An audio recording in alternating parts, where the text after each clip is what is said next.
Paling terakhir saya beri kesempatan Bung Charles. Terima kasih. Kesempatan paling terakhir dalam diskusi kita malam hari ini. Jadi Bang Hadi, saya setelah mengamati diskusi dari semua pihak dan termasuk para ahli malam hari ini, saya dapat mengambil kesimpulan bahwa perkara bansos ini adalah perkara paling problematik di Gorontalo. Setelah perkara 5,4 miliar ya. Tapi bedanya antara 5,4 miliar dengan bansos berkepastian hukum dengan dua orang tadi, yang sebelumnya Pak Habib ini, tapi 5,4 tidak sampai berkepastian hukum di pengadilan. Oh ada, yang satu sebelumnya, ya betul. Iya. Cuma dari sisi problematiknya, bansoslah yang paling problematik. Baik dari sisi proses penanganannya, kemudian dari sisi waktu penanganannya. Oleh karena itu Bang Hadi, maka kita tidak bisa heran sikap dan atensi publik terhadap perkara bansos ini.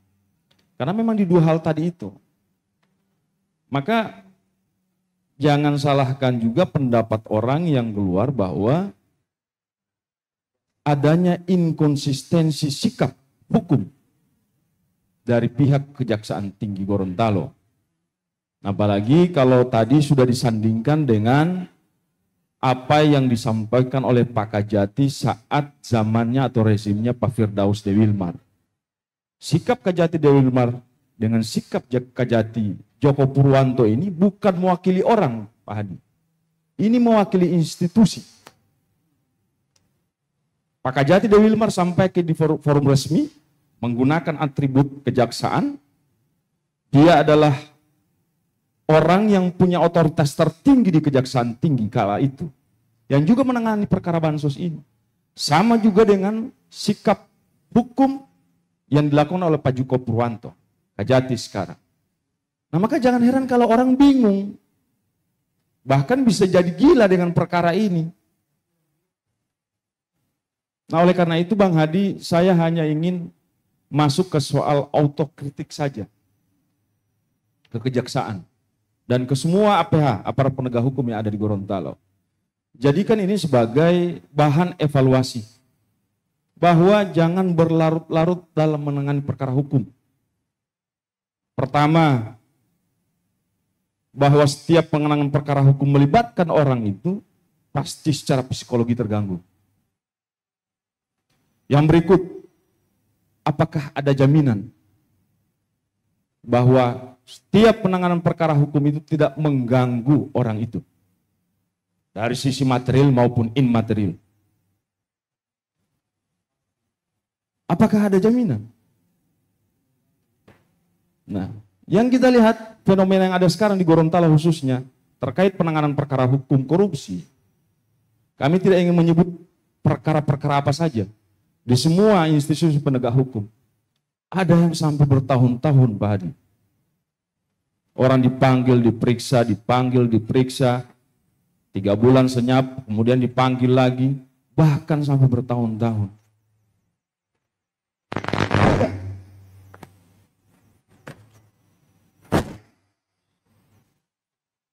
Nah ini mestinya harus jadi bahan evaluasi.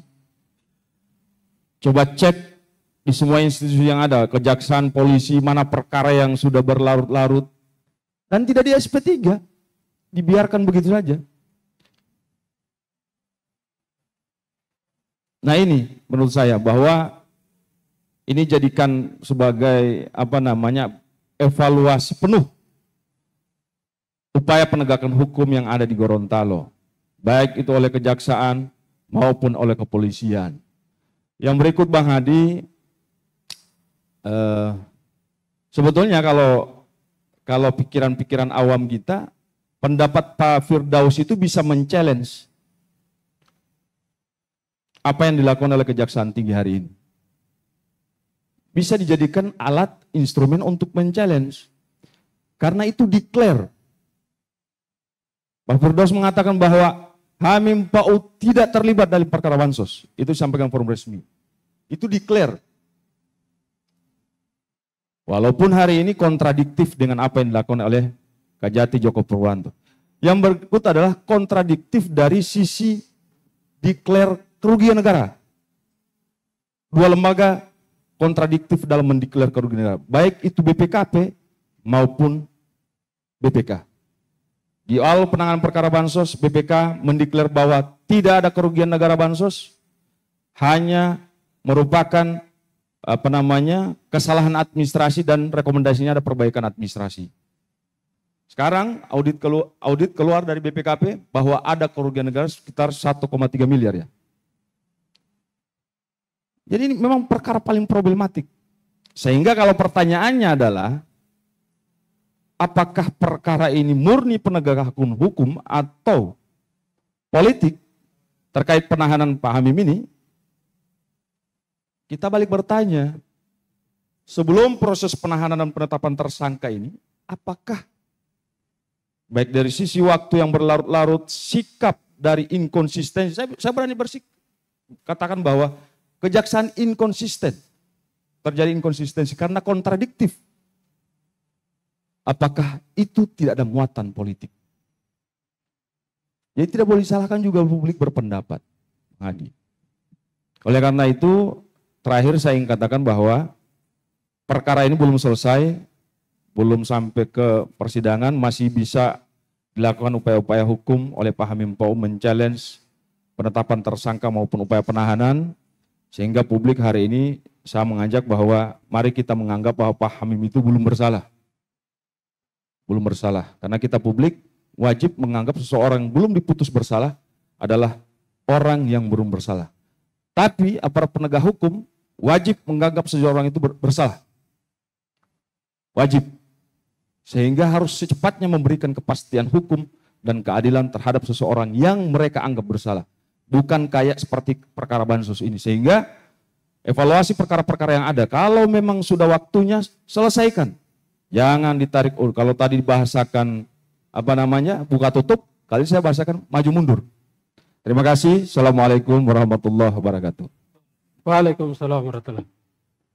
Ya, kalau memang belajar juga dari kasus GOR kemarin itu kan temuan kerugiannya dari BPKP.